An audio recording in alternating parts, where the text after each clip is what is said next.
Saludos amigos, hoy es 4 de octubre de 2025 y la gran noticia es la pacificación de Donald Trump, ¿no? Ahora mismo ya se está vendiendo a bombo y platillo que Donald Trump ha solucionado el problema con Gaza, ¿no? Ese conflicto entre Israel y Gaza parece que ya se va a solucionar, todo va a salir bien, todo es estupendo. Claro, esto llega además en un momento en el que coincide por un lado la decisión, el anuncio más bien, acerca de quién va a ser el ganador del Premio Nobel de la Paz.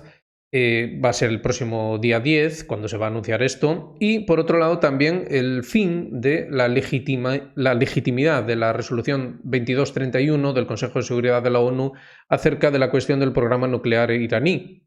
Con lo cual, en muy pocos días vamos a tener mucho movimiento y un movimiento además significativo, ¿no?, sobre una figura de Donald Trump que ha demostrado una y otra vez que se está perfilando como digamos que el elemento que personaliza todo el proceso de transformación a diferentes niveles que estamos viviendo en los últimos años especialmente, y que básicamente lo que hace es posicionarnos ante una nueva legitimación de una nueva forma de poder a nuevos niveles. Es decir, todo esto entroncaría en aquello que antes llamaban la cuarta revolución industrial, ¿no? Todo aquello que hace unos años nos decían muy a menudo, ¿no?, que iba a cambiar todo, que bueno, iba a ser un cambio como jamás se había visto, etcétera, etcétera, pero no nos habían explicado cómo se iba a traducir eso en términos políticos concretos, políticos, sociales, etcétera, ¿no? Y ahora ya lo vamos viendo paso a paso, ¿no?, con un mundo de nuevo en guerra, con una serie de características a nivel de expresión social, de las necesidades también políticas y a todos los niveles. Bueno, vamos a ver todo esto paso a paso con los recortes y además lo vamos a ver bajo el tamiz de bueno, una reflexión de un pensador de origen chino al menos, y que bueno, está bien informado acerca de Occidente, y eso nos va a dar lugar a sacar conclusiones. Pero empecemos por el principio, venga. Ahí lo tienen. Esto es seguramente la cara menos amable de todo este proceso. El ministro de Seguridad Nacional israelí, claro está, Itamar Ben-Gvir, visitaba los centros de detención de la flotilla Sumud, donde están los activistas, y dice que serán tratados como terroristas, es decir, serán tratados lo mismo que los terroristas. Claro, esto tiene múltiples interpretaciones, pero bueno, ya es interesante cómo el término terrorista, ¿no?, pues cada vez se va ampliando más y ampliando más y ampliando más, ¿no? Los medios hebreos han comentado el vídeo diciendo que el gobierno israelí gasta $7.000 por cada post que un influencer bueno, pues, coloca en la red para mejorar la imagen, ¿no? Y que Ben-Gvir, de hecho, deshace el trabajo de uno de esos vídeos. Es decir, Ben-Gvir básicamente estaría dando la visión menos amable del proceso, ¿no? Y de lo que se trata es de hacerlo amable. Pero claro, hacen falta también los perros, ¿no?, para que muerdan. Es decir, que tenemos esos dos elementos que van a ser aquellos dos polos sobre los cuales se va a ir moviendo constantemente todo este proceso que estamos viviendo, y que, bueno, tiene que llegar a un fin, ¿no?, una finalidad. Según la declaración de hoy de Hamas, nos dice Donald Trump, creo que ellos están listos para una paz definitiva, para una paz ya que de verdad se traduzca en términos reales. Israel debe dejar inmediatamente de bombardear Gaza, de manera que pueda traer de vuelta a los rehenes de forma segura y rápida. Ahora es más peligroso que hacer eso, ¿no? Y estamos ya, de hecho, en discusiones para bueno, los detalles que van a llevar a esta pacificación. No es solo sobre Gaza, ojo, ya lo dice muy claro, no es solo sobre Gaza, es todo el Medio Oriente, es la paz con mayúsculas en todo el Medio Oriente. Entonces, claro, ¿qué nos puede estar queriendo decir Donald Trump con todo esto, no? Bueno, ya lo hemos visto desde hace tiempo. Donald Trump sigue al pie de la letra la estrategia imperial estadounidense, la reconfiguración del Gran Medio Oriente, la doctrina Rumsfeld-Zebrowski, con lo cual obviamente esto lo que significa es que esa paz, ¿no?, que además él mismo la vinculaba a bueno, movimientos que iban a ocurrir en Irán, ¿no? Que iban a ser propicios para llegar a los acuerdos de Abraham y todo esto. Bueno, pues toda esta paz obviamente está vinculada a la guerra, faltaría más, ellos mismos lo acaban de decir, ¿no? Lo acaban de decir con este circo de la reunión de los generales en Cuántico, que la paz llega a través de la guerra, no ya a través de la fuerza, sino de la guerra. Entonces esta paz, pues obviamente va a llegar a través de la guerra, va a ser algo estupendo y maravilloso, pero bueno, tiene que llegar, pues lo que decíamos antes, ¿no? Esos dos polos. Por un lado la cara amable y por otro lado, pues vaya, la cara no tan amable, nada amable en absoluto, de hecho. Y así estamos, ¿no? Entonces, Israel, poco después de que Donald Trump hiciera estas declaraciones, ¿qué es lo que hacía? Pues bombardear la ciudad de Gaza y Khan Yunis. Faltaría más, ¿no? Es decir, por si alguien tenía dudas acerca de qué es todo esto, pues bueno, pues ala, que quede bien claro. Por supuesto, Donald Trump volvía otra vez al formato que ya habíamos visto en torno al asesinato de Charlie Kirk. Fíjense, la imagen es la misma. Vuelve a ese formato televisivo. Todo esto importa y mucho, ¿eh? A ver, el consenso no se construye ni de la noche a la mañana, ni tampoco se construye sin las herramientas adecuadas, sin apelar tampoco a ese subconsciente, a esos elementos que, bueno, mueven a las masas. Entonces ahí lo tenemos en formato televisivo, en formato clásico estadounidense, de gran cosa, de gran anuncio, y ahí lo tenemos, pues eso, anunciando que es un día histórico, que ya está todo hecho, que la paz en Gaza va a llegar, la paz en Palestina, la paz en todo el Medio Oriente. Él dice que está esperando a que vuelvan los rehenes a sus familias, que puedan reunirse con sus familias para una paz en el Medio Oriente, y le dan las gracias a los mediadores y todo, ¿no? Bueno, a ver, vamos a decirlo ya claramente, obviamente esto es un engaño, esto es otro clásico ya de Donald Trump, ¿no? Otro engaño más. Está muy bien hecho, eso hay que reconocerlo, está muy bien planteado, pero es otro engaño más, es decir, una vez que esos rehenes vuelvan, lo que van a hacer es pues lo que acaban de hacer ya, ¿no? Seguir bombardeando, seguir con todo, seguir todo exactamente igual, porque la paz llega a través de la guerra. Entonces, como la paz llega a través de la guerra, pues también llega a través del genocidio, tal y como ya estipuló la ONU, a través de los crímenes de guerra por los cuales es buscado Netanyahu. Bueno, pues esas cosillas, ¿no? Entonces esto es la enésima escenificación de un gran engaño. ¿Un gran engaño para qué?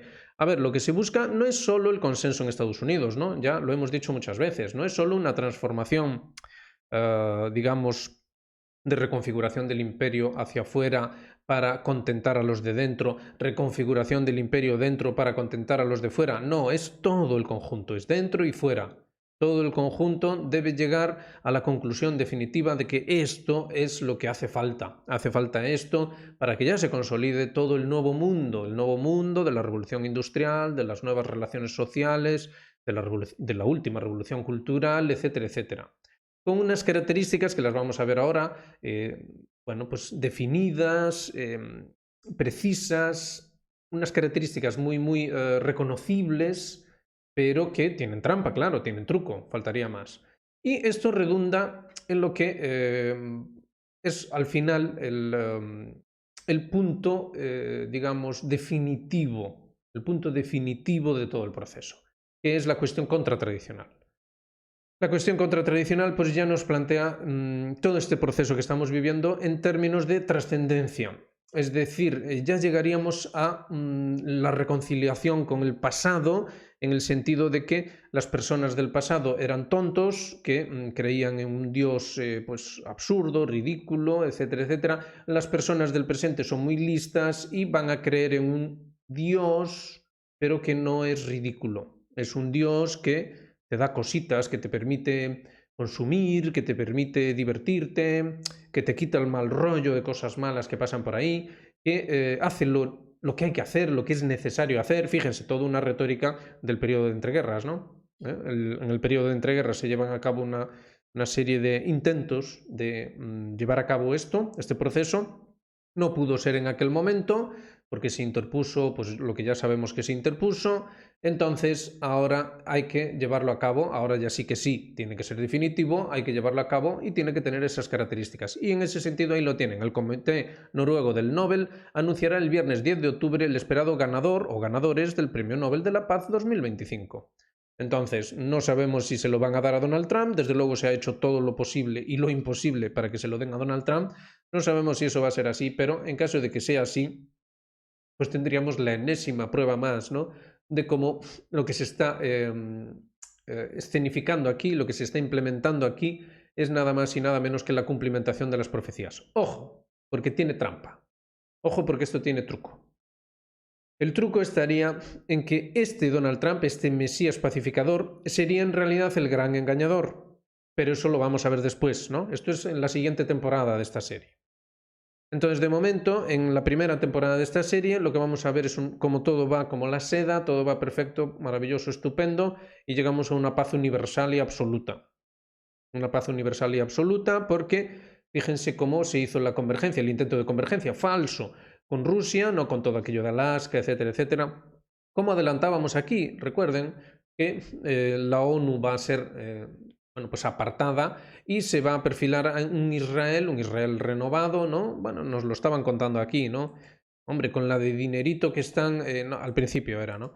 Con la de dinerito que están destinando a que los influencers den una buena imagen de Israel y vino este aquí a meter la pata, hombre, por favor. Bueno, pues básicamente lo que se busque es esto, ¿no? Hacer un buen rollito, una cosa estupenda y maravillosa, con un Israel que se posiciona como legitimador del poder mundial, por la vía de esa victimización, esa vía de representar la civilización judeocristiana, esa vía de los valores de la democracia. Todo esto lo dicen ellos, no nosotros, ¿eh? Lo venimos cubriendo en este canal. Entonces, con todo esto, pues se legitima todo estupendamente bien y todo sale de perlas. ¿Qué pasa? Paz a través de la guerra. Entonces, en cuanto llegue el momento guerra, ¿qué es lo que va a ocurrir? Pues que se nos va a presentar a Donald Trump como el anticristo, se nos va a presentar a Donald Trump como el gran engañador, como que la bestia que fue herida en la cabeza pero que se recuperó milagrosamente, que trajo la paz al mundo pero que era todo falso, 3 años y medio muy buenos que después se convierten en 3 años y medio muy malos, todas estas profecías, todo este corpus que lo que trataba de explicar, de hecho, era básicamente el final del ciclo cósmico, traducido a términos humanos de la manera simbólica, habitual, tradicional, clásica. Bueno, pues todo esto obviamente es retomado por el proyecto occidental moderno, el cual es, de hecho, el gran engañador, y entonces nos hace una representación del literalismo hasta el extremo, ¿no? A ver, aquí ya hemos analizado, hemos visto cómo Peter Thiel, ¿no?, pues, se las da de interpretador de qué es el anticristo, ¿no? Entonces él no es el anticristo, él no tiene nada que ver con el anticristo es otra cosa. El anticristo es otra cosa y bueno, eso ya se verá. Entonces, ojo, porque se nos podría estar presentando a Donald Trump como eso, ¿no? Primero, una cosa maravillosa, una pacificación estupenda, sublime, colosal, pero ojo, porque después cuando tenga que venir la parte fea del asunto, ¿no?, esa polarización que decíamos, ¿no? Por un lado buen rollito, por otro lado, vaya. Pues cuando llegue ese momento del vaya, que podría llegar muy muy pronto, ¿no?, en cuestión de días, porque la verdad es que esto va muy rápido, pues entonces ahí ya se podría cambiar el tenor de todo esto y ahí ya sí que veríamos ya de forma definitiva de qué van realmente los procesos de reconfiguración del imperio, tanto a nivel externo como interno. Ahí es cuando de verdad lo veríamos, ¿no? Ahí es donde tendríamos ya las respuestas a todas estas preguntas que ahora están surgiendo. Fíjense cómo surgen más preguntas de las que de las respuestas que obtenemos, ¿no? Es decir, cada vez hay más incógnitas en todo el proceso. Bueno, en realidad se trata de tener el mapa completo, ¿no? Ese es el quid de la cuestión. Bueno, en relación con esto y a modo de apoyo de esta tesis, ¿no?, de todo este trabajo de análisis que llevamos aquí, pues miren por ustedes mismos, ¿no? En Siria ahora mismo sale a colación la candidatura de un judío para la asamblea en Damasco, en el distrito de Damasco, y esto es algo sin precedentes desde 1967, una fecha significativa dentro de lo que es el conflicto palestino-israelí, y bueno, como siempre, mucho dinero involucrado, conexiones con Estados Unidos, con ámbito sionista, y bueno, que nos hablan las claras de los últimos movimientos que hemos visto con Al-Sharaa, todo este tremendo proceso, ¿no? Un Israel que obtendría por esta vía, es decir, la cuestión es conseguir los objetivos, ¿no? Casi cómo se consigan es lo de menos, pero por esta vía Israel obtendría pues lo que ya ha venido siendo anunciado, ¿no? Ese corredor David, es decir, toda la parte sur de Siria al menos, sería anexada de forma directa o indirecta, lo mismo da, a Israel y propiciaría los necesarios movimientos en contra de Irán, ¿no? Y, bueno, del eje de resistencia en general. Entonces, este es el contexto todo que tenemos y, como ven, pues hay elementos que van haciendo encajar todo, ¿no? Recuerden cuando decíamos aquí, cuando se producía el colapso de Siria, como lo primero que se reactivaba era la actividad bancaria, ¿no? Una cosa muy extraña. Es decir, los bancos abrían como si no hubiera pasado nada, todo estaba estupendamente bien, después iban a producirse grandes matanzas, cosas que todavía no han terminado. Era un proceso muy traumático en Siria, pero los bancos abrían tan ricamente y tan estupendamente, ¿no? Entonces eso era una señal clara de que estábamos ya en el ámbito post-estado neofeudal, ¿no? Asociado precisamente a esas élites con las que se reunía Donald Trump, con digamos el anfitrión máximo, ¿no? Carlos III, ¿no? Pues sirviendo de canalizador, de hecho, ¿no? De todos estos procesos. Bueno, pues todo eso, lo cual nos lleva al punto de Peter Thiel que estábamos comentando antes, o de Elon Musk.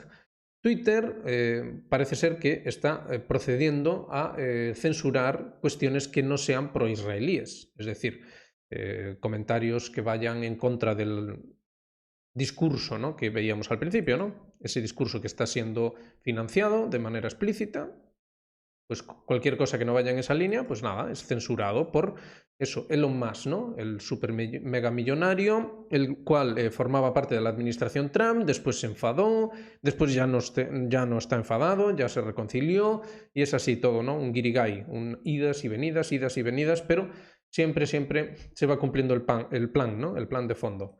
Entonces, esto nos lleva también a otra consideración, ¿no? El regreso del el arma del hambre, ¿no? De hambrear a la población. El colapso de las normas globales dan impulso a las catástrofes en Gaza y Sudán. Es curioso, en Foreign Affairs de repente aparece Sudán, ¿no? En Sudán, efectivamente, no solo está habiendo una hambruna, sino que está habiendo una terrible guerra civil en la que volvemos otra vez sobre lo mismo. Están involucrados una serie de actores que, a su vez, están involucrados también en la cuestión de Gaza. Siempre estamos con lo mismo. Por ejemplo, en el discurso de Netanyahu en la ONU, hubo una delegación, la de Emiratos Árabes Unidos, que decía que el discurso había sido precioso, había sido absolutamente perfecto. Esto es interesante. Fueron de los pocos que se quedaron allí y además elogiaron grandemente el discurso que estaba dando Netanyahu. Bueno, pues Emiratos Árabes Unidos está muy involucrado en lo que ocurre en Sudán. Entonces en Sudán ocurre, pues es una hambruna, una guerra civil, dentro del contexto de la guerra en África, un contexto muy complejo, pero que digamos que sería más fácil de clarificar así de forma sintética y rápida pensando en la Segunda Guerra Mundial o en el periodo de entreguerras, ¿no? Es decir, cómo ante todo se trataba de que África permaneciese dividida, ¿no?, como se procede siempre en la modernidad, que permaneciese dividida, enfatizar las luchas entre diferentes facciones, tribales, étnicas, lo que sea, y siempre garantizar el acceso a los recursos, ¿no?, que es de lo que va todo. Entonces Sudán es rico en recursos, por supuesto, faltaría más. Además tiene una posición geoestratégica importante, con lo cual pues tiene que ocurrir lo que tiene que ocurrir. Lo mismo en Gaza, ¿no? En Gaza tenemos una posición geoestratégica absolutamente clave, con lo cual, pues bueno, tiene que ocurrir lo que tiene que ocurrir. Es interesante que en Foreign Affairs, bueno, vayan por esta línea, ¿no? Hacen algunas apreciaciones curiosas dentro de todo este proceso. Aquí está, este es el profesor Yang Shui-King, que presenta un vídeo, Estados Unidos es la anticivilización, dice él, ¿no? Es el título del propio vídeo. El vídeo está muy interesante, véanlo. Y claro, la cuestión es que, bueno, él aquí en este caso habla de anticivilización, pero en realidad Estados Unidos a donde se dirige es a la contracivilización. Una contracivilización que podría tener ese carácter que estamos diciendo, ¿no?, que parece que se está perfilando que Donald Trump pasaría de ser el Mesías pacificador a ser el gran engañador. Es decir, y en ese sentido pues podrían ocurrir cosas no demasiado agradables en el propio Estados Unidos.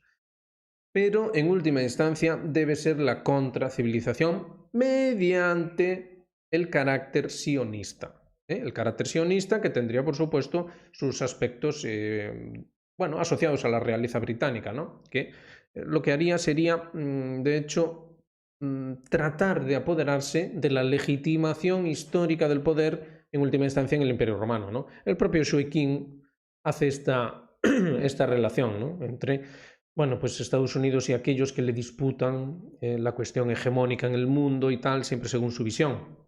Bueno, es muy interesante la exposición que hace Shui Qing porque él habla de civilización, eso ya es sorprendente, ¿no? Actualmente casi nadie habla de civilización, por desgracia, al menos no a este nivel de análisis, y bueno, presenta tres elementos, lo que tratábamos de decir en este canal, ¿no? Los chinos siguen su propia tradición y su propia tradición en última instancia es subsidiaria del conocimiento puro, metafísico no dual. La manifestación es la misma para todos, tiene unas características determinadas, con lo cual los elementos esenciales de los diferentes aspectos de la manifestación son los mismos, con lo cual, ¿qué es lo que ocurre?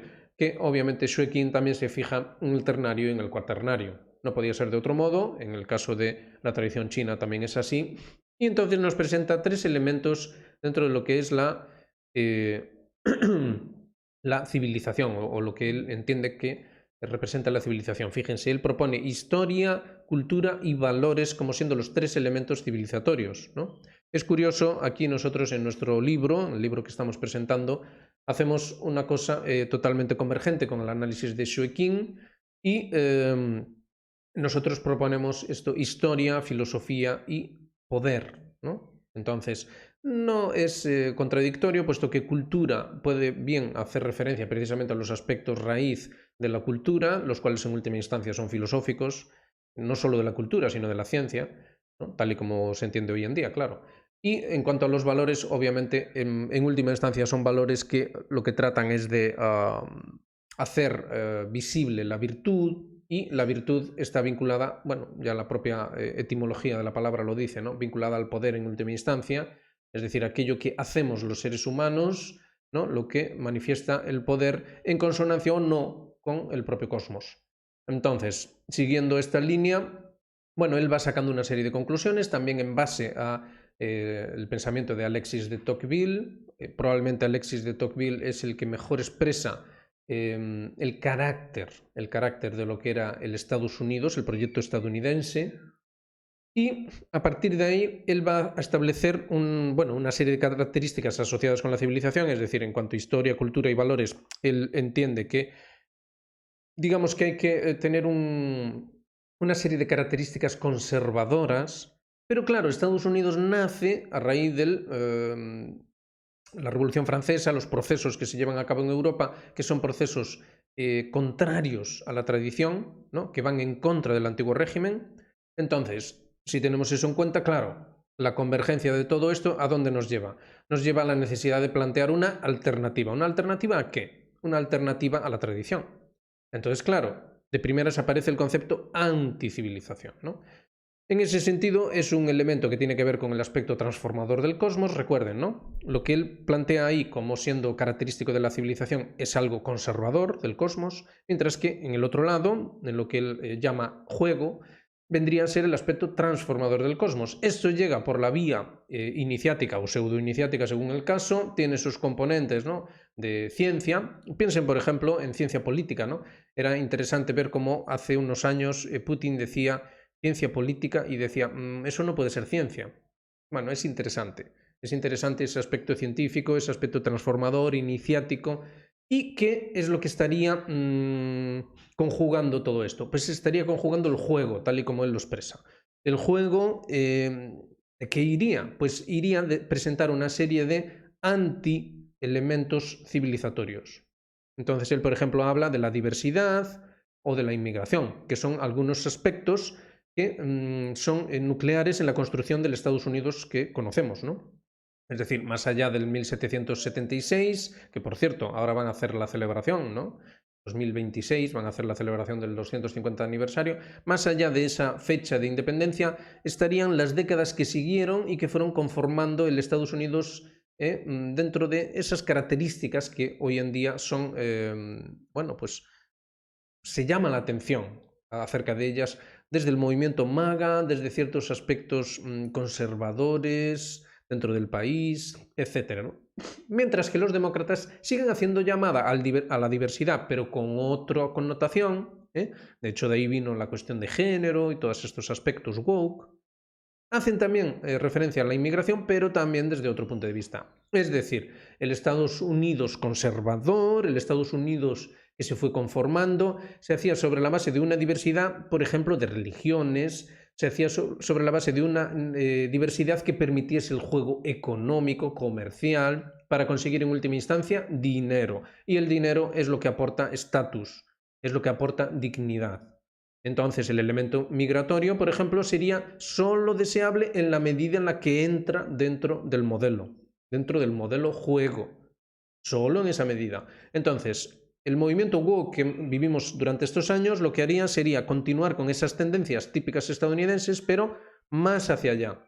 Es decir, buscan también la trascendencia, buscan también la transformación, pero por esa vía. Mientras que lo que nos presenta Donald Trump, lo que sería un regreso sobre esos valores. Y en ese sentido el MAGA lo que trataría es de volver a eso. Problema, ni una cosa ni la otra entran realmente dentro del juego general de la estrategia imperial. Es decir, sería más fútbol, ¿no? Y en ese sentido, por eso nos tememos que también la figura de Donald Trump podría mutar de ser el gran pacificador a convertirse pues, en el gran engañador y en ese sentido pues traer la guerra mundial, ¿no? Eso es previsible que pueda ocurrir, debido a la complejidad de los procesos, pero son procesos complejos, pero que son fáciles de ir trazando líneas, ¿no? Para ir viendo hacia dónde se dirigen. Bueno, pues en ese sentido, toda esta exposición que hace Yang Shui-King es muy interesante, pero falta el componente contratradicional, ¿no? Es decir, él plantea la civilización de esta manera, ¿no? Por un lado estaría la civilización, por otro lado la anticivilización, que sería ese Estados Unidos clásico, el Estados Unidos que analizó Alexis de Tocqueville, pero a nuestro juicio falta la contra. Es decir, el proceso no está terminado, el proceso no debía terminarse ahí. No era esa la idea original de la creación de Estados Unidos. En la idea original de la creación de Estados Unidos debía llegarse a una conclusión, ese concepto de la última frontera. Por eso Estados Unidos lo que hace es expandirse, expandirse, expandirse, hasta ocupar todo el mundo, todo el orbe. Porque ellos también son subsidiarios de la legitimidad del poder romano, obviamente modificada, ¿no? Para que sirva a sus intereses. Y ahí es donde está la convergencia con el rey inglés, que a priori debería ser contradictoria, ¿no? Es decir, Donald Trump debería estar totalmente en contra del rey inglés, puesto que Donald Trump se supone que encarna los valores del Estados Unidos independiente de la monarquía británica. Claro, y en ese sentido, claro, bueno, pues hicieron un poco el paripé. Pero en realidad no, en realidad el objetivo último de Estados Unidos como proyecto es converger hacia ahí, con lo cual ningún problema con el rey inglés. Lo mismo con el sionismo, ningún problema con el sionismo, hombre, ¿cómo va a haber un problema con el sionismo? ¿Estamos locos o qué? Todo lo contrario. Entonces, ahí tenemos a Donald Trump presentándose como Mesías pacificador con esos elementos. Estupendamente con el rey inglés, estupendamente con los poderes económicos del juego, como lo dice el profesor Shui-King, y estupendamente con el sionismo. O sea, ningún problema en absoluto. ¿Cuál es el problema realmente aquí? Bueno, que ya en el aspecto contratradicional, en el aspecto definitivo, es necesario deshacerse de aquellos que no están dispuestos a ser vasallos de esa concepción. Una concepción encarnada por la monarquía británica por un lado, por el gran poder del juego, ¿no? Financiero, económico, y por otro del aspecto, digamos, trascendente israelí. Y entonces ahí responderíamos a los tres elementos. Fíjense, esto es bastante interesante, ¿no? Entonces, en el primer punto, history, que dice Shui-King, en el primer punto estaría la monarquía británica, la cual, no olvidemos, dice de sí misma ser subsidiaria en última instancia de la línea de David, es decir, sería la legitimidad por sangre del mismísimo Jesucristo y desde luego más hacia atrás, o sea, hasta Abraham mismo, ¿no? Por eso lo de acuerdos de Abraham. Claro. Es que ahí está el problema, ¿no? Es decir, fíjense cómo la contratradición va dibujando todo en paralelo a la tradición. Entonces, si los cristianos, los musulmanes, los judíos son subsidiarios en última instancia de Abraham, pues entonces la línea es la de Abraham, ¿no? Entonces, si es la línea de Abraham, pues lo que hay que hacer es unos acuerdos de Abraham para que se acabe el conflicto en el mundo, ¿no? Para que llegue la paz a través de la guerra, ¿no?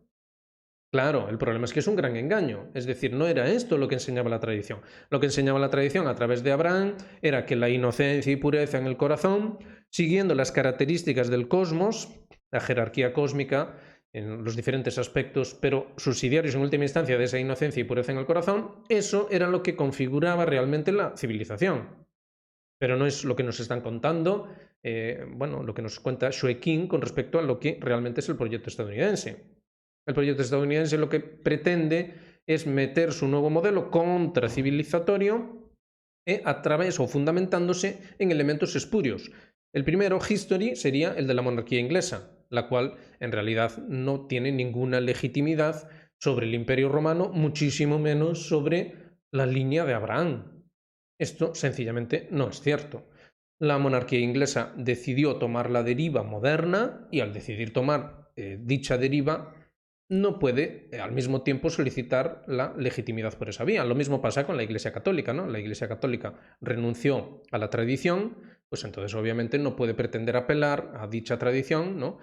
Por ejemplo, con respecto al actual pontífice, León XIV, obviamente ahora no puede salir y decir, oigan, tienen ustedes que obedecerme, puesto que soy el Papa. Obviamente ya no, esto ya no funciona así. Sin embargo, los ingleses lo hacen. ¿Por qué lo hacen? Bueno, porque es la consumación del proyecto estadounidense. Y entonces así se va entendiendo, ¿no? De hecho, el Papa romano lo que haría sería confluir en eso, en ese aspecto histórico. O sea, este es el gran plan contra civilizatorio. Entonces, en el elemento history estaría la monarquía inglesa. Lo hemos visto a Donald Trump allí tan ricamente haciendo todo el show de la pompa, etcétera, etcétera. Las personas no se fijan en los símbolos, pero los símbolos estaban ahí, estaban todos presentes, ¿no? Pero una cosa rancia, parecía aquello una película de Kubrick, ¿no? Parecía Barry Lyndon aquello. Entonces, ¿por qué? ¿Por qué esos elementos? Bueno, el segundo aspecto, cultura, según la clasificación que hace Shue King, tendría que ver con eso, con ese juego, es decir, con las grandes finanzas, con los grandes adinerados, los grandes potentados, los cuales convergen, ¿no? Convergen totalmente, tanto con la monarquía británica como con el propio Donald Trump, como con el propio proceso. O sea, esto es difícilmente discutible. Entonces, los grandes potentados configurarían ese aspecto cultural. Al revés, claro está. Cultural, ya saben, nosotros en el libro lo clasificamos como filosófico, pero no hay ninguna contradicción, ¿no? Ya lo vimos antes. Ese aspecto filosófico lo que haría sería darle legitimidad al aspecto intermedio del cosmos, ¿no? Esto Shue King obviamente no lo explica, pero es de suponer que debe saberlo, puesto que, bueno, las clasificaciones las hace correctamente. Entonces, en ese aspecto intermediario del cosmos, ¿no? Lo que tendríamos es ese comercio, ¿no? Ese comercio que ahora mismo se hace con dinero, un símbolo, se hace con dinero y que se hace de manera literal, con mercancías, con recursos que llevan al mundo a la guerra, al hambre, etcétera, etcétera. Todos esos elementos en realidad en la tradición sería un comercio, sí, pero de elementos trascendentes. Sería pues esa escalera de Jacob, ¿no? Esos ángeles subiendo y bajando por la escalera. Esto es lo que debería entenderse a estas alturas, ¿no? Deberían entenderse estas cosas, pero bueno, vamos paso a paso a ver si conseguimos, bueno, pues día a día, ir viendo las noticias, viendo algunos analistas como este, bueno, que se consiga entender de qué va todo esto. Entonces, el elemento historia vendría a entroncar con la cuestión del rey inglés, lo hemos visto todo clarísimo, cómo la administración Trump encaja a la perfección con todo ese planteamiento. El segundo elemento serían los potentados, léase Elon Musk, Peter Thiel y todas estas personas, vinculados por supuesto a la inteligencia artificial, que lo que haría sería buscar la máxima eficiencia, la optimización de los elementos de intercambios que en última instancia implican dinero, pero que en última instancia implican dominio y falta de dignidad en las personas, obviamente, ¿no? Porque, es decir, en un burdel, pues las chicas mucha dignidad no es que tengan, ¿no? O sea, hasta ahí lo entendemos todos. Y ya en lo que respecta al tercer elemento, el elemento valores, amigo, ahí es donde entraría el sionismo. Entonces, ojo con esto porque lo estamos viendo todo. ¿Converge Donald Trump con los tres aspectos? Sí. Entonces, ¿es Donald Trump el Mesías? Bueno, el Mesías al revés, sí. ¿No? Es lo que parece que se nos está haciendo, ¿no? Bueno, ya lo veremos. Ojalá no sea así, ¿eh? Ojalá estemos equivocados y, bueno, pues todo vaya estupendamente bien. Pero por desgracia lo que parece es que estamos viviendo ahora en este momento la plasmación literal de la profecía. Y, ojo, no en el buen rollo de que ya se terminó todo y ya todo va a ir bien, sino en la literalización del anticristo, ¿no? Es decir, del todo al revés, del todo invertido. Entonces, valores Israel, hombre, clarísimo, ¿no? Israel se presentaría como la legitimación del poder, ¿no? El tercer elemento, poder. Valores, poder. Valores, virtudes, fuerza, poder. Y entonces el poder tendría que ser Israel en ese sentido. Entonces el conjunto de las tres cosas configurarían la contracivilización, una civilización que no sería solo estadounidense, sino que sería mundial. Entonces de ahí, estábamos hablando de los acuerdos de Abraham, ¿no? ¿Por qué los países musulmanes están de acuerdo con esta locura de los acuerdos de Abraham? Hombre, pues porque el planteamiento es contracivilizatorio. Entonces ellos estarían dentro de la contracivilización, dentro de esa línea de Abraham. Esa línea que tendría legitimidad histórica, que en realidad no, pero es lo que se nos está vendiendo. Tendría esa legitimidad histórica por la monarquía inglesa, tendría ese componente cultural estupendo de los apoderados, de los potentados, vaya, de los ricos, que además manejan lo relativo a todo esto de la inteligencia artificial, y por último tendrían los valores maravillosos, estupendos de Israel. Esto es el planteamiento que se está haciendo. Entonces, abrahámicos en ese sentido. No, esto piensen que ha habido denuncias a lo largo del tiempo, en los últimos años, dentro de, por ejemplo, ambientes católicos, sin ir más lejos, acerca de los peligros del falso ecumenismo y de cómo podría converger en pues una suerte de, ¿cómo era? Noaquismo, llamaban, ¿no? Es decir, una suerte de vuelta, de regreso a la esencia civilizatoria primera, pero del revés. Y bueno, esto lo estamos viviendo, ¿no? Lo estamos viviendo. Entonces, aquí hemos hecho una pequeña exposición acerca de lo que plantea Shui King, lo hemos ampliado y lo hemos puesto en contexto y bueno, parece confirmar nuestras tesis, ¿no? Los chinos en ese sentido estarían entendiendo lo que presentamos aquí, estarían entendiendo al menos lo esencial de esto, serían perfectamente conscientes de a dónde va todo esto y lo que estarían pues sería moviendo ficha en consecuencia, ¿no? Entonces ellos tienen que jugar también dentro de ese juego, como lo presenta Shui King, ¿no? Ellos tienen que jugar dentro del juego, serían conscientes, eso creemos, ¿no? Pues de otro modo no habría razón para la confrontación, serían conscientes de lo que es realmente la civilización, son conscientes de que tienen que jugar al juego, pero en este momento histórico, puntual que estamos viviendo ahora, se produciría el paso a la contracivilización y entonces ahí entraría la confrontación, ¿no? Por eso lo de un Donald Trump primero pacífico que después se tendría que convertir en belicoso. Entonces se jugaría ya la ultimísima baza tratando de presentar a Donald Trump como el problema exclusivo para tratar de hacer la contracivilización ya sobre una base post-Trump. Esto es de locos, pero bueno, es lo que parece que se está perfilando, ¿no? Realmente es lo que parece que estamos teniendo delante de los ojos. Hombre, todo ese aspecto grotesco que rodea a Donald Trump y toda su administración y todo eso, pues bueno, parecen presagiar esto. Sea como sea, obviamente lo iremos viendo si realmente se confirma, pero dentro de lo que son las tesis del canal, las tesis que presentamos en nuestro libro, pues básicamente esto debe llegar a la cumplimentación porque es un proceso, es la lógica interna del proceso es esa y obviamente necesita para sobrevivir, ¿no? Lo mismo que aquí se ve la cuestión del juego, necesita para sobrevivir llevar a cabo el proceso, llevarlo a término. Y bueno, ahora estaríamos pues en el momento clave de esto, ¿no? Fíjense, continuando con lo mismo, la influencia israelí lo que haría sería, en los momentos de la guerra de los 12 días, como fue llamada, lo que haría era tratar de reinstaurar la monarquía del Shah, ¿no? Esto redunda en lo mismo. Entonces, recuerdan cuando Donald Trump decía que Irán acabaría aviniéndose a los acuerdos de Abraham, ¿no? Claro. Pues algo sabe Donald Trump. Lo que no sabemos es si, él mismo sabe que le están preparando la cama o no lo sabe. Bueno, eso ya a lo mejor le gusta su papel, ¿no? Eso ya es lo de menos. La cuestión es que algo debe saber porque hizo referencia a que Irán se acabaría aviniendo a los acuerdos de Abraham. Los acuerdos de Abraham lo que harían sería tratar de buscar una legitimidad dentro de ese proyecto contracivilizatorio y ahí entraría un Shah que representaría, pues básicamente lo mismo que representa el monarca inglés, ¿no? ¿Y quién dice el monarca inglés? A ver, el monarca español y tantos otros, es decir, no pretendemos aquí decir que sea exclusivamente el monarca inglés, lo que pasa es que sí que es cierto que el monarca inglés se siente como jugando ese papel, ¿no? Lo vimos en su momento en la coronación, en todo el simbolismo que iba aparejado con su coronación, ¿no? Bueno, esto es la realidad que tenemos, ¿no? Entonces, esto es una información que sale en un medio israelí, Haaretz, y básicamente pues redundaría en lo mismo, ¿no? Por otro lado, tenemos las declaraciones de Putin en Valdai que siguen resonando, ¿no?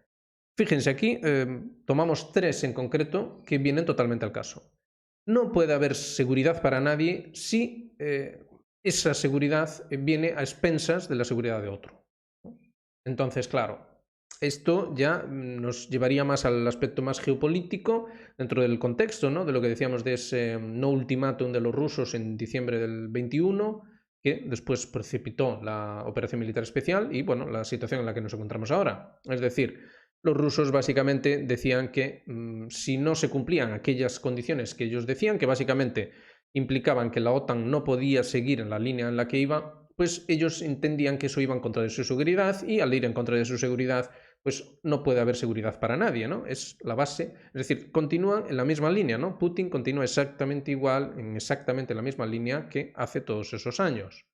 Esto es importante porque, ya lo ven, ¿no? Todos estos procesos que se van produciendo, todo lo que acabamos de explicar acerca de la contracivilización, bueno, pues ahí encontraría el punto de conflicto, ¿no? Por eso el conflicto va a tener que ocurrir a no ser que los rusos y los chinos renuncien a su postura, claro está. Bueno, si renuncian entonces no habría conflicto.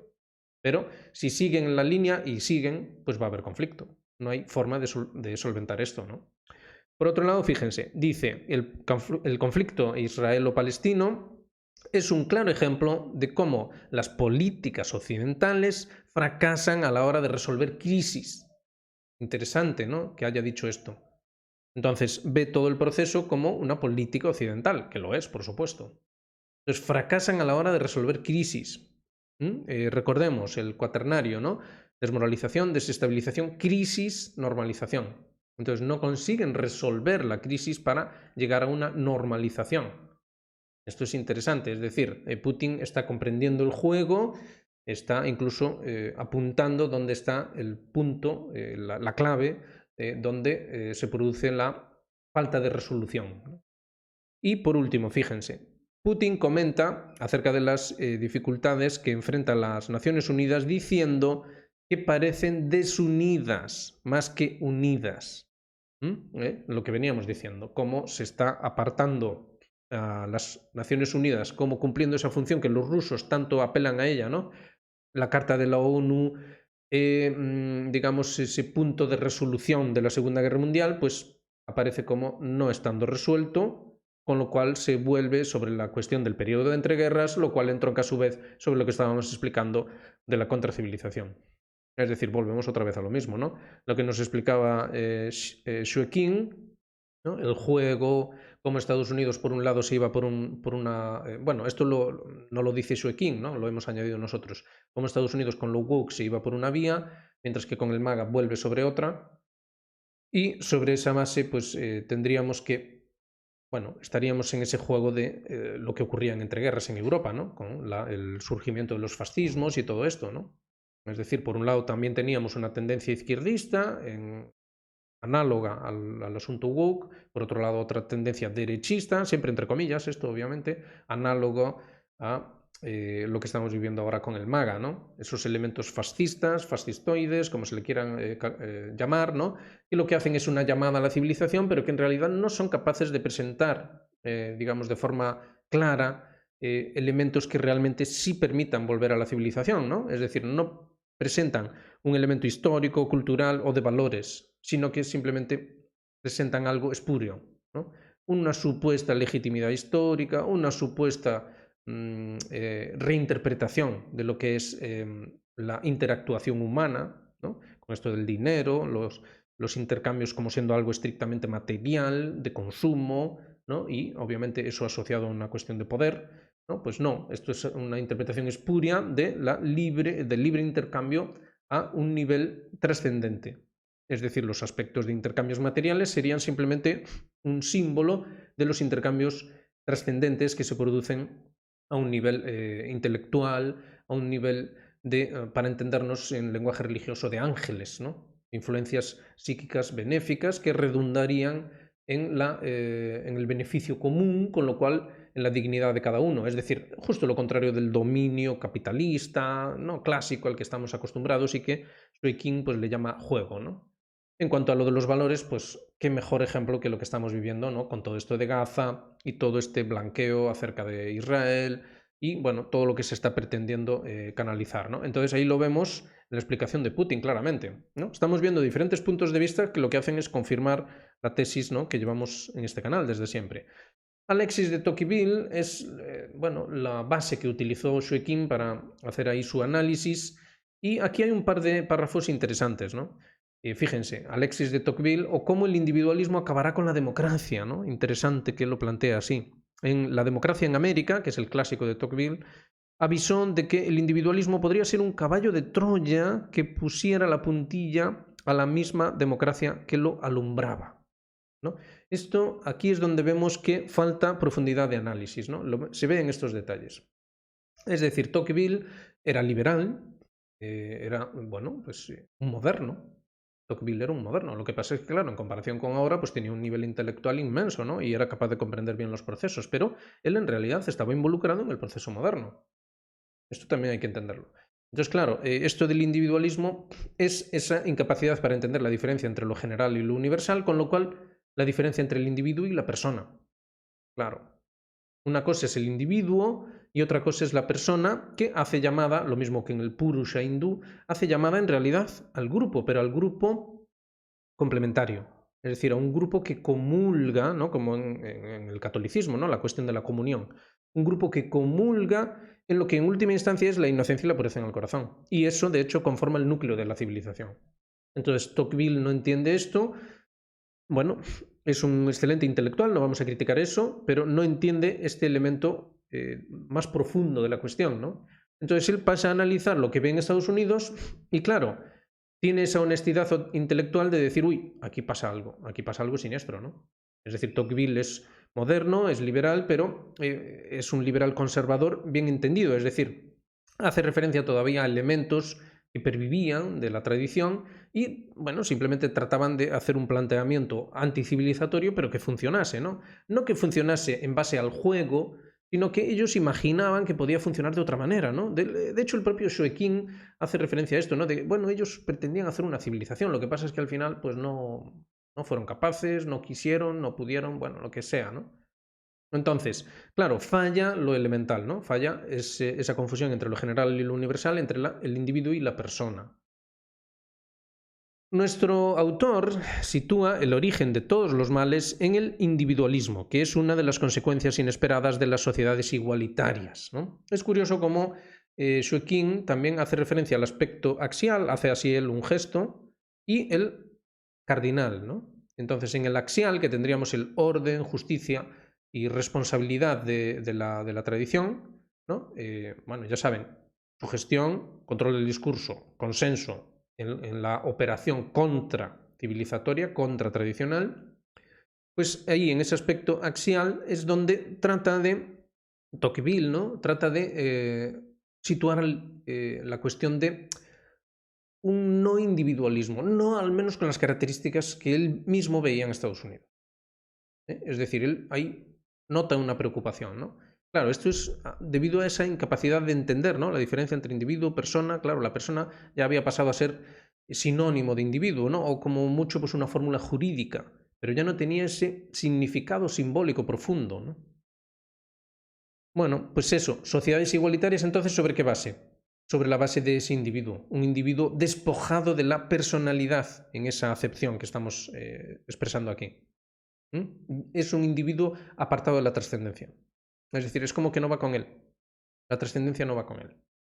Entonces, en ese sentido, es una suerte de máquina, ¿no?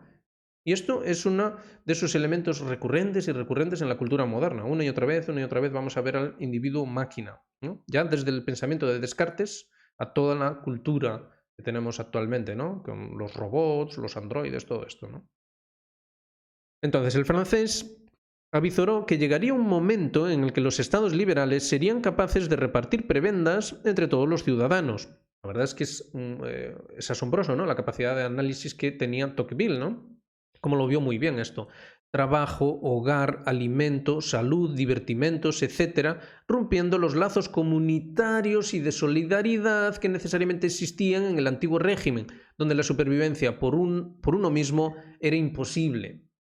No es que fuera imposible, es que en el antiguo régimen, como es llamado aquí, es decir, en la tradición, no se concebía el individuo separado de la persona.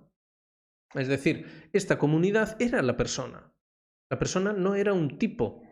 De hecho, el jefe de la tribu, o como sea que lo queramos imaginar, no era simplemente un tipo. No, él, de hecho, simbolizaba la comunidad entera. Y por eso no podía tomar decisiones individuales en este sentido. Aquí es donde se ve claramente la figura de Donald Trump y cómo ciertamente representa muy bien lo que fue profetizado, ¿no? Lo que fue profetizado acerca de los últimos tiempos, el anticristo, etcétera, etcétera. Es decir, tenemos a un individuo que es plenamente consciente de que él como individuo representa a la masa de individuos, una masa igualada. Es perfectamente consciente de esto, ¿no? Y trata de volver hacia atrás, trata de buscar el punto civilización. Y ahí converge con el rey inglés y con el sionismo, como no podía ser de otro modo. Y por supuesto, claro, por supuestísimo, con los hombres de negocios, ¿no? Con los financieros, con los grandes potentados, por supuesto, ¿no? Tal y como lo veíamos antes. Esto encierra el peligro de que el hombre se aísle del resto de la ciudadanía y se encierre en un círculo en el que solo está su familia y sus amigos, ¿no? Claro, esto es algo que de hecho lo vemos muy a menudo, nos viene a la memoria cuando un cineasta estadounidense hablaba de sus relaciones con uno de los Rockefeller, ¿no? Era Aaron Russo. Aaron Russo hablaba de que él durante una época fue muy amigo de un Rockefeller, de uno de los Rockefeller, y que precisamente cuando ya rompieron su amistad fue debido a, bueno, pues precisamente este tipo de cuestión que estamos tratando hoy aquí, y entonces él decía que el Rockefeller, este Rockefeller en cuestión, no recordamos ahora cuál era en concreto, uno de la familia, le decía que él lo único que tenía que hacer era ocuparse de los suyos, de su familia, y que a qué le importaba a él la gente, ¿no? Bueno, Aaron Russo entendía que él no podía ir por esa línea, puesto que decía, pero ¿qué le va a pasar a la gente, no? Y entonces el Rockefeller le decía, olvídate de la gente, ¿no? Interesante, interesante, ¿no? Como esto viene al caso de lo que analizaba Tocqueville de aquella sociedad que empezaba ya a perfilarse de forma muy clara en Estados Unidos, ¿no? En los Estados Unidos de la primera mitad del siglo XIX estamos hablando, ¿eh? Bueno, entonces, el individualismo no es un error moral. De hecho, las personas individualistas pueden seguir siendo buenos ciudadanos, educadísimos en el trato con los demás y diligentes en el cumplimiento de sus deberes, pero si un error de juicio... vaya, pues debido a la propia naturaleza humana, este encerrarse en sí mismo necesariamente va a degenerar en egoísmo, que es netamente inmoral.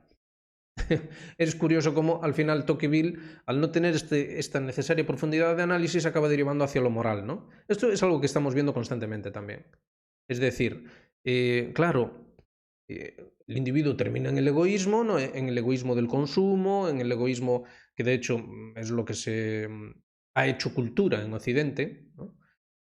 Pues esto termina en un comportamiento inmoral, ¿no? Claro, terminaríamos ya en la traducción geopolítica y bélica, terminaríamos en lo que pasa en Gaza o en Sudán, ¿no? Lo que nos analizaban aquí en Foreign Affairs acerca de la hambruna, ¿no? A ver si lo encontramos. Vaya, pues ahí estaba. El regreso del arma del hambre, ¿no? De someter a las poblaciones a hambre, ¿no? Claro, entonces Tocqueville lo entiende como un problema moral. Entonces ahí ya nos salimos de la ecuación, ya entramos en el fútbol, entramos en el izquierda-derecha y la lucha de que el malo eres tú, no, no, no, no, tú eres el malo, y entonces hay que volver a uno y volver a otro, volver a uno, volver a otro, y el proceso continúa, ¿no? Entonces, esos tres elementos que analizábamos, el elemento histórico, el elemento del juego, cultura, ¿no? Que le decía Shoikin, y el elemento valores, ahí toman el aspecto axial que él mismo decía, ¿no? El aspecto axial y digamos que someten al aspecto cardinal, que es una masa de individuos que no pueden acceder a la persona, con lo cual no pueden acceder a la comunidad, a la auténtica comunidad, a la auténtica civilización. Bueno, Nos ha quedado una exposición, esperemos que clara acerca de todo esto, y vamos a terminarla para que digamos que tenga un final que entronque con el principio, con una cita del propio Suekin acerca de Tocqueville, ¿no? Entonces, para Alexis de Tocqueville nos dice Suekin: Estados Unidos es la primera masa democrática de clase media, es decir, es un país cuyo principal característica es la masa democrática de clase media. Estos individuos uniformizados, que estábamos hablando ahora. Entonces es egoísta, conformista y falta de imaginación.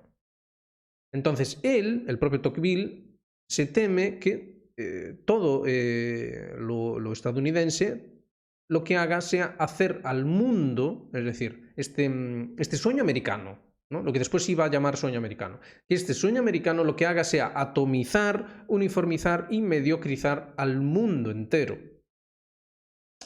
Lo cual nos lleva otra vez de regreso a cómo empezábamos el vídeo de hoy.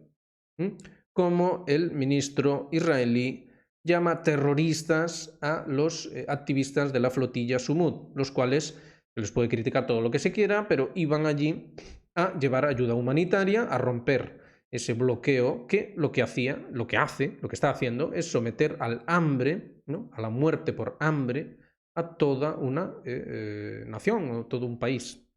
En este caso Gaza, vaya, no es toda Palestina, pero sí es la Franja de Gaza. Y ya veremos hasta dónde llega esto. Entonces, se puede ver, ¿no? Es decir, el proyecto estadounidense mismo, visto desde los ojos de Tocqueville, el proyecto estadounidense mismo debe llevar necesariamente a la atomización, uniformización y mediocrización. Y si eso lo llevamos a lo que nos decía antes Suekin, nos hablaba de historia, cultura y valores, pues miren, en la historia, ¿qué es lo que tenemos? Una atomización. ¿Acaso tenemos un buen análisis histórico? El propio Suekin lo que ha hecho, él es chino, pero está muy involucrado al mundo occidental, y lo que ha hecho ha sido hacer una llamada acerca de la predicción histórica. Esto es curioso, ¿no? Es algo que llevamos diciendo en este canal mucho tiempo. Entonces, ¿qué es lo que tenemos a ese nivel histórico, ¿no? Estábamos hablando antes del rey inglés. Lo que tenemos es una atomización. ¿Qué significa esto de la atomización? Hombre, pues significa que somos incapaces de establecer vínculos. No vemos la línea.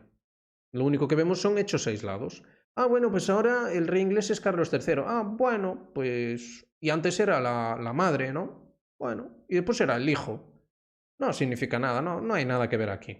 No hay nada civilizatorio ni nada. Que va a haber, hombre. Como mucho habrá un cotilleo, ¿no? De esos típicos de la familia real inglesa. Pero no hay nada más, ¿no? Atomización. Después, en el ámbito cultura, ¿qué es lo que tenemos? ¿Qué es lo que nos decía el propio Tocqueville? Conformismo. ¿Conformismo con qué? Conformismo con que lo único que hay en la vida es dinero. Con que todo se reduce a un intercambio de mercancías a través del dinero, mientras Elon Musk y todos estos grandes personajes se enriquecen y se enriquecen, mientras en Sudán y en Gaza mueren de hambre, por ejemplo, por poner un ejemplo, ¿no? Entonces, con eso, ¿qué es lo que tenemos? A nivel de lo que el propio Tocqueville veía que era Estados Unidos en esencia, conformismo. Conformismo. Una sociedad entonces egoísta y conformista. ¿Y qué asociaba él? Atomización, uniformización. Entonces, a ver, para que se produzca ese conformismo, ¿qué es lo que tiene que producirse? Una uniformización. Es decir, usted no puede venir aquí a hacernos un vídeo de YouTube, llamando al algoritmo, por cierto, no puede venirnos aquí a hacer un vídeo de YouTube, ¿verdad? Diciéndonos todas estas cosas. Usted nos está fastidiando el negocio, hombre. ¿Qué pasa con usted? Entonces, la uniformización de individuos despojados de la personalidad que llevan a la comunidad, a la auténtica comunidad, eso es lo necesario para que se produzca ese conformismo, es decir, hay que uniformizar. Y no hay que uniformizar solo a la sociedad estadounidense, esto es como lo veía Tocqueville en la primera mitad del siglo XIX, que estamos ya en la primera mitad del siglo XXI. No, esto es para todo el planeta, para todo. Por ejemplo, en el caso concreto de Oriente Medio sería a través de los acuerdos de Abraham en última instancia. Pero no se preocupen, que esto es para todo el planeta. Entonces, todos aquellos que no estén de acuerdo, es necesaria la guerra. ¿Por qué? Hombre, pues porque para que haya paz tiene que haber guerra, ¿no? Nos lo han dicho muy claramente, ¿no? Estados Unidos, en ese sentido, es claro y conciso. Entonces, atomización, uniformización y con respecto al elemento valores, mediocre. Es decir, eso de la virtud, bueno, Es una virtud de aquella manera, ¿no? Es esa mediocridad tan característica de la sociedad occidental, ¿no? Es decir, el virtuoso perfecto es el perfecto mediocre. Es decir, no queremos aquí listillos que, ay, ¿quién se cree que es? ¿No? No, no, no, no, no. Queremos mediocres. Entonces así tenemos una sociedad atomizada, uniformizada y mediocrizada. Un mundo atomizado, uniformizado y mediocrizado. ¿En cuanto qué? En cuanto a civilización. Obviamente del revés. Es decir, se apela a la civilización utilizando este tipo de términos. Bueno, no vamos a hacer esto más largo, ya ha sido bastante largo, lo vamos a dejar ahí. Ya nos dirán en comentarios a ver qué opinan. Por suerte, estamos viendo que hay más actividad por su parte, se lo agradecemos. Esperemos que ustedes se unan a este necesario debate que estamos tratando de plantear aquí desde diferentes puntos de vista. Así que, bueno, pues muy bienvenidos los comentarios que hagan, los aportes que ustedes hagan, el debate, ya sea en el foro de Telegram o aquí mismo en los comentarios, lo mismo da. Y nada, aquí seguiremos trabajando porque la razón de ser de este canal, ya lo saben, es precisamente conseguir una civilización al derecho, es decir, una alternativa a esta monstruosidad que estamos analizando aquí día a día, y obviamente para conseguirla necesitamos entender esta monstruosidad, necesitamos entender por qué es una monstruosidad, y entonces ya sí preparar pues, las bases, los fundamentos de una auténtica civilización, ¿no? Algo realmente serio, algo que tenga pues esas características que nos decía Xue Qin, ¿no? Bueno, él lo expresaba como historia, ¿cómo era el segundo elemento? Cultura y valores. Él lo expresa de ese modo. Aquí en el libro lo hemos expresado con otros términos, pero encaja perfectamente en las valoraciones que hace Xue Qin. Entonces, pues bueno, tenemos ahí una posibilidad de entender a otro nivel, ¿no? Bueno, pues ya saben, hagan me gusta, suscríbanse, activen notificaciones, háganse miembros de Geopolítica Actual, apoyen este proyecto, formen parte de él y nos vemos en la próxima. Venga, pasen un buen sábado.